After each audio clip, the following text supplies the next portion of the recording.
어르신 여러분, 안녕하십니까? 오늘은 정말 중요한 소식을 전해드리려고 합니다. 요즘 텔레비전이나 신문에서 연금 개혁, 복지 확대 이런 말들 자주 들어보셨죠? 그런데 막상 우리 생활에 어떤 변화가 올지는 잘 모르겠다는 분들이 많으실 거예요. 사실 저도 처음엔 그랬습니다. 정치인들이 선거 때마다 이런저런 공약을 내세우지만 정작 실생활에서는 크게 달라지는 게 없다고 생각했거든요. 그런데 이번에는 좀 다른 것 같아요. 실제로 법안이 발의되고 예산이 편성되고 구체적인 실행 계획까지 나오고 있는 상황이거든요. 특히 65세 이상 어르신들을 위한 정책들이 대폭 바뀔 예정입니다. 그것도 한두 개가 아니라 9가지나 되는 큰 변화들이 동시에 추진되고 있어요. 기초연금부터 시작해서 의료비 지원, 일자리 정책, 주거 안정까지 정말 광범위한 분야에서 개선이 이루어질 것 같습니다. 제가 왜 이렇게 확신을 가지고 말씀드리는지 궁금하실 텐데요. 최근 몇 달 동안 관련 자료들을 꼼꼼히 살펴보고 실제로 정책을 담당하는 공무원들과도 이야기를 나눠봤거든요. 그 결과 이번 변화는 단순한 선거 공약이 아니라 정말 실현 가능성이 높은 정책들이라는 확신을 갖게 됐습니다. 그런데 여기서 한 가지 아쉬운 점이 있어요.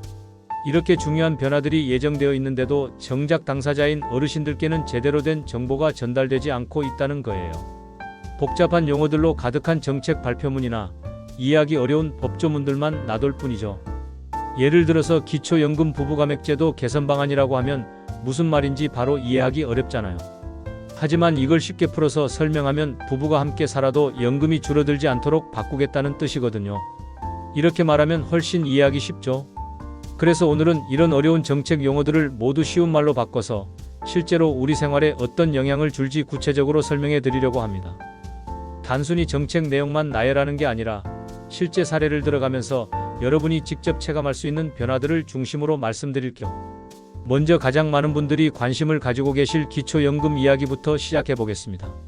현재 기초연금을 받고 계신 분들 중에 부부가 함께 사시는 경우 혼자 받을 때보다 금액이 줄어든다는 사실 알고 계시죠? 이게 바로 부부감액제도라는 건데 많은 어르신들이 불합리하다고 느끼고 계신 부분이에요.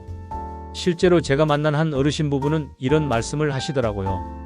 우리가 함께 산다고 해서 전기요금이나 수도요금이 반으로 줄어드는 것도 아니고 병원비가 절반이 되는 것도 아닌데 왜 연금만 깎으냐고 하시면서 정말 억울해 하시더라고요. 이런 현실적인 문제점들이 지속적으로 제기되면서 드디어 이 제도를 개선하기로 결정이 났습니다. 앞으로는 부부가 함께 살아도 각자 온전한 금액을 받을 수 있게 될 예정이에요. 이렇게 되면 한 달에 받는 금액이 지금보다 상당히 늘어나게 되죠. 두 번째로는 국민연금과 관련된 변화입니다. 현재는 60세가 넘어서도 일을 계속하시는 분들이 일정 금액 이상 벌면 연금에서 일부를 깎아가는 제도가 있어요. 이것도 많은 분들이 불만을 가지고 계신 부분이죠. 열심히 일해서 돈을 버는데 왜 연금을 깎아가느냐, 일하면 할수록 손해가 되는 구조가 말이 되느냐는 목소리가 계속 나오고 있었거든요. 이런 문제점을 해결하기 위해서 감액제도를 대폭 완화하거나 아예 없애는 방안이 검토되고 있습니다. 세 번째는 간병비 문제입니다. 이건 정말 많은 가정에서 심각한 고민거리가 되고 있는 부분이에요. 갑자기 중풍이나 치매에 걸리시거나 큰 수술을 받게 되면 간병인을 써야 하는데 그 비용이 만만치 않거든요. 한 달에 200만원, 300만원씩 나가는 간병비 때문에 집을 팔거나 빚을 지는 가정들이 정말 많아요. 이런 문제를 해결하기 위해서 간병비도 건강보험 적용을 받을 수 있도록 제도를 바꾸는 방안이 추진되고 있습니다. 네 번째는 치과치료 지원 확대입니다. 현재는 임플란트를 평생 2개까지만 건강보험 혜택을 받을 수 있는데 실제로는 2개로는 턱없이 부족한 경우가 많죠. 이 부분도 개선해서 더 많은 치과치료의 보험 혜택을 받을 수 있도록 하겠다는 계획입니다. 다섯 번째는 경로당 급식 지원입니다. 많은 어르신들이 경로당을 이용하시는데 점심시간이 되면 집에 가서 식사를 해야 하는 불편함이 있었어요. 앞으로는 경로당에서도 따뜻한 식사를 제공받을 수 있도록 지원이 확대될 예정입니다. 여섯 번째는 정년 연장 문제입니다. 현재는 60세에 정년퇴직을 하는데 국민연금은 보통 63세부터 받을 수 있어서 중간에 소득 공백기가 생기는 문제가 있어요. 이를 해결하기 위해서 정년을 65세까지 단계적으로 연장하는 방안이 검토되고 있습니다. 일곱 번째는 주택연금 개선입니다. 집은 있지만 현금이 부족한 어르신들을 위한 제도인데 현재는 집값이 올라도 연금액에 반영되지 않는 문제가 있어요. 이 부분을 개선해서 집값 상승분도 연금에 반영되도록 하겠다는 계획입니다. 여덟 번째는 주치의 제도 도입입니다. 병원에 갈 때마다 다른 의사를 만나는 것이 아니라 한 명의 의사가 지속적으로 건강을 관리해주는 시스템을 만들겠다는 거예요. 특히 만성질환을 앓고 계신 분들에게는 정말 필요한 제도라고 생각합니다. 마지막 9번째는 고령자 재산관리 지원입니다. 나이가 들면서 치매나 건강 문제로 스스로 재산을 관리하기 어려워지는 경우가 있는데 이때 국가가 안전하게 재산을 관리해주는 제도를 도입하겠다는 계획입니다. 이렇게 9가지 큰 변화가 동시에 추진되고 있는 상황입니다. 물론 모든 정책이 한꺼번에 시행되는 것은 아니고 단계적으로 도입될 예정이에요. 하지만 분명한 것은 지금까지와는 확실히 다른 변화가 시작되고 있다는 점입니다. 그런데 여기서 중요한 것은 이런 정책들이 실제로 어떻게 시행될지, 신청은 어떻게 해야 할지, 나는 혜택을 받을 수 있는지 등등 구체적인 정보를 정확히 아는 것입니다. 잘못된 정보나 소문에 휘둘리지 않고 정확한 내용을 바탕으로 준비하셔야 하거든요. 그럼 이제 이런 정책 변화들이 실제로 우리 생활에 어떤 영향을 줄지 하나씩 자세히 살펴보겠습니다. 먼저 가장 직접적인 영향을 받으실 기초연금 개선부터 말씀드릴 겸, 현재 기초연금을 받고 계신 부부 중 상당수가 매달 받는 금액에 대해 의문을 가지고 계실 거예요. 혼자 사실 때는 40만원 정도 받으셨는데 배우자와 함께 받게 되니까 각자 32만원 정도로 줄어들었거든요. 이게 바로 부부감액제도 때문입니다. 이 제도가 만들어진 이유를 정부에서는 이렇게 설명했어요. 부부가 함께 살면 생활비가 덜 들기 때문에 연금도 조금 적게 줘도 된다는 논리였죠. 하지만 실제로는 어떤가요? 전기요금이 반으로 줄어드나요? 병원비가 절반이 되나요? 식비가 크게 줄어드나요? 그렇지 않죠. 오히려 나이가 들수록 의료비는 더 많이 들고 각종 생활비도 만만치 않게 나가는데 연금만 깎이니까 어르신들이 억울해하실 수밖에 없었던 거예요. 특히 평생 성실하게 살아오신 분들일수록 이런 제도에 대해 더 큰 불만을 가지고 계셨죠. 그런데 이제 이 문제가 해결될 전망입니다. 부부감액제도를 단계적으로 폐지해서 부부가 함께 살아도 각자 온전한 금액을 받을 수 있게 하겠다는 거예요. 이렇게 되면 현재 32만원씩 받고 계신 분들이 40만원 이상씩 받을 수 있게 되는 거죠. 한 달에 8만원씩 1년이면 거의 100만원 가까이 더 받게 되는 셈입니다. 다음으로 국민연금 감액제도 개선에 대해 말씀드릴 겸, 현재는 60세가 넘어서도 일을 계속하시는 분들이 한 달에 400만원 이상 벌면 연금에서 일정 금액을 깎아가는 제도가 있어요. 정확히는 초과분의 25%를 연금에서 빼는 방식이죠. 예를 들어서 한 달에 500만원을 버셨다면 초과분 100만원의 25%인 25만원을 연금에서 깎아가는 거예요. 그러면 어르신들 입장에서는 어떻게 될까요? 열심히 일해서 돈을 더 벌었는데 오히려 손해네, 그냥 일 안 하는 게 나을 것 같네, 이런 생각이 들게 되는 거죠. 이런 제도는 일하고 싶어하는 어르신들의 의욕을 꺾을 뿐만 아니라 사회 전체적으로도 손실이에요. 경험과 기술을 가진 어르신들이 일을 포기하게 되니까 인력 낭비가 되는 거죠. 그래서 이 제도도 대폭 개선하기로 했습니다. 구체적으로는 감액 기준을 현재 400만원에서 더 높이거나 아예 감액제도 자체를 없애는 방안이 검토되고 있어요.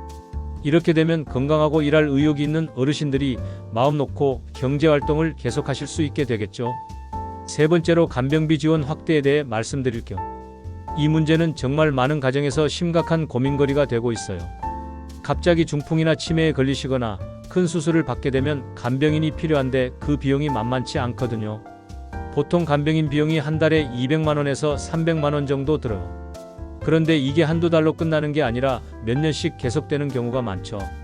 결국 간병비 때문에 집을 팔거나 빚을 지는 가정들이 늘어나고 있어요. 이런 상황을 간병 파산이라고 부르기도 하죠.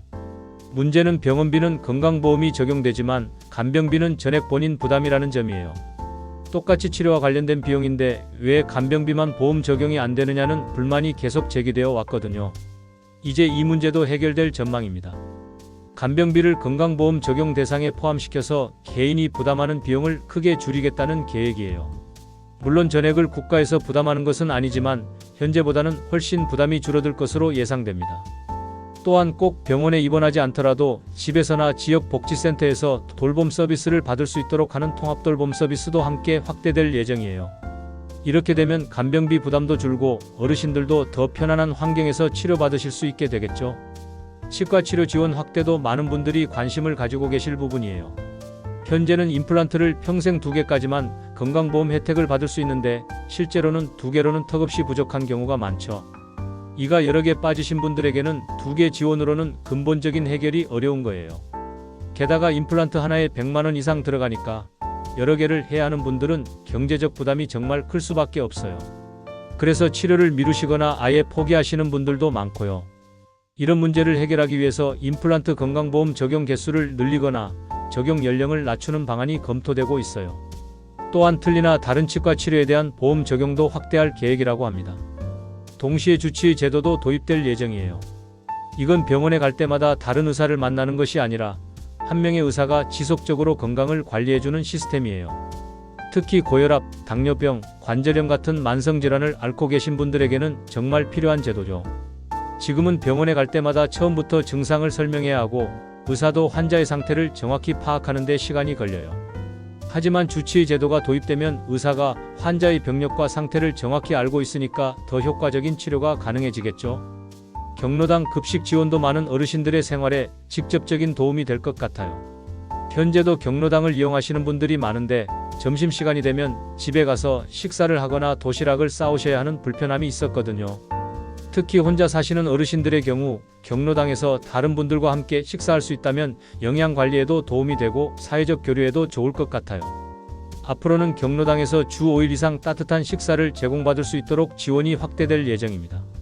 정년 연장 문제도 많은 분들이 관심을 가지고 계실 거예요. 현재는 60세에 정년퇴직을 하는데 국민연금은 보통 63세부터 받을 수 있어서 중간에 3년 정도 소득 공백기가 생겨요. 이 기간 동안 생활비는 계속 필요한데 수입이 없으니까 많은 분들이 어려움을 겪고 계시죠. 이런 문제를 해결하기 위해서 정년을 65세까지 단계적으로 연장하는 방안이 검토되고 있어요. 물론 이 문제는 청년 일자리와의 관계도 고려해야 하고 기업의 부담도 생각해야 하기 때문에 신중하게 접근해야 할 부분이에요. 하지만 건강하고 일할 의욕이 있는 어르신들이 계속 사회에 기여할 수 있도록 하는 것은 개인에게도 사회에게도 도움이 되는 일이라고 생각해요. 다만 정년 연장과 함께 다양한 형태의 일자리도 만들어져야겠죠. 꼭 정규직이 아니더라도 컨설턴트나 멘토, 시간제 근무 같은 유연한 형태의 일자리 말이에요.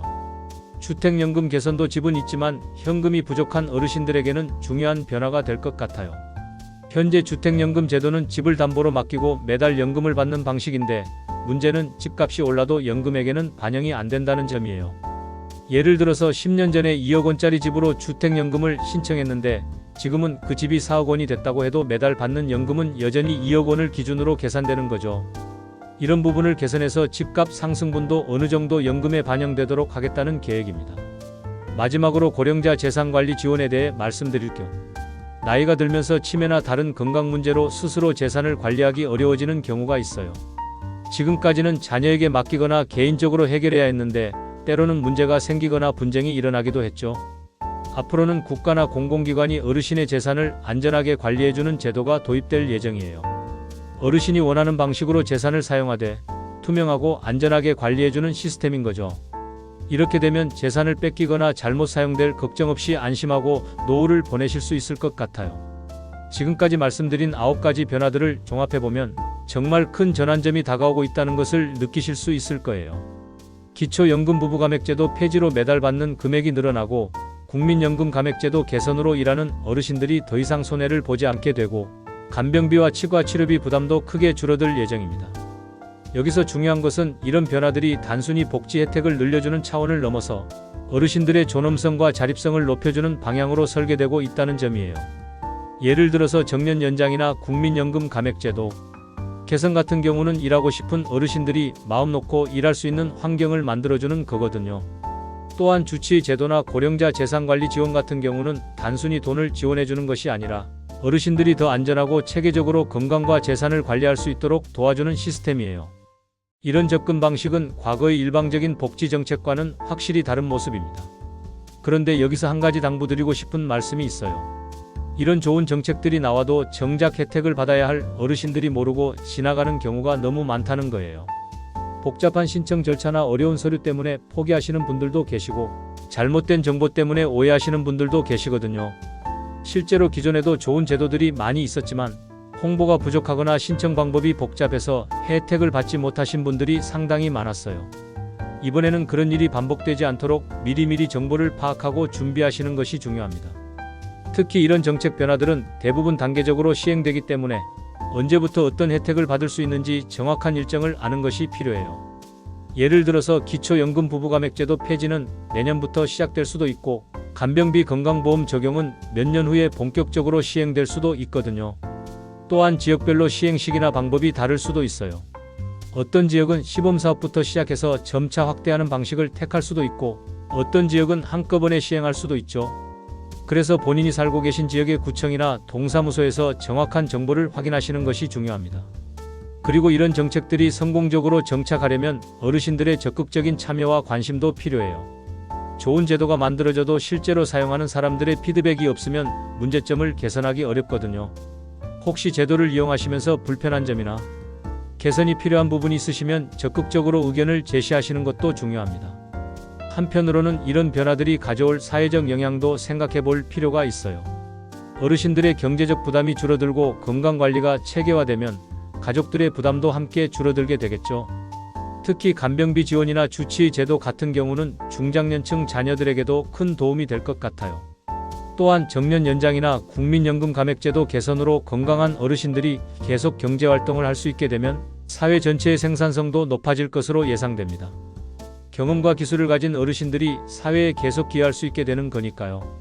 물론 이런 정책들을 시행하는 데는 상당한 예산이 필요할 거예요. 하지만 장기적으로 보면 어르신들의 삶의 질이 향상되고 사회적 비용이 줄어드는 효과가 있을 것으로 생각됩니다. 예를 들어서 예방적 건강관리가 잘 되면 나중에 큰 병원비를 쓸 일이 줄어들 수 있거든요. 마지막으로 당부드리고 싶은 것은 이런 정보들을 주변의 다른 어르신들과도 꼭 공유해달라는 거예요. 혼자만 알고 있기보다는 이웃이나 친구들과 함께 나누시면 더 많은 분들이 혜택을 받을 수 있을 거예요. 특히 혼자 사시거나 자녀들과 떨어져 사시는 어르신들의 경우 이런 정보를 접하기 어려운 경우가 많으니까 주변에서 도움을 주시면 좋겠어요. 또한 정책이 바뀌는 과정에서 새로운 정보들이 계속 나올 텐데 그때그때 정확한 정보를 확인하시는 것도 중요합니다. 소문이나 추측에 의존하지 마시고 공식적인 발표나 담당 기관의 안내를 통해 정확한 내용을 파악하시기 바랍니다. 오늘 말씀드린 내용들이 여러분의 노후 준비에 조금이라도 도움이 되었으면 좋겠어요. 앞으로도 어르신들의 삶에 도움이 되는 정보들을 계속 전해드리도록 하겠습니다. 혹시 궁금한 점이나 더 자세히 알고 싶은 내용이 있으시면 댓글로 남겨주세요. 여러분의 관심과 참여가 더 좋은 콘텐츠를 만드는 원동력이 됩니다. 그리고 오늘 내용이 도움이 되셨다면 좋아요 버튼도 눌러주시고 구독도 해주시면 감사하겠어요. 주변에 이런 정보가 필요한 분들이 계시다면 영상을 공유해 주시는 것도 큰 도움이 됩니다. 여러분 모두 건강하고 행복한 노후 보내시길 바라며 다음에 또 좋은 정보로 찾아뵙겠습니다. 감사합니다.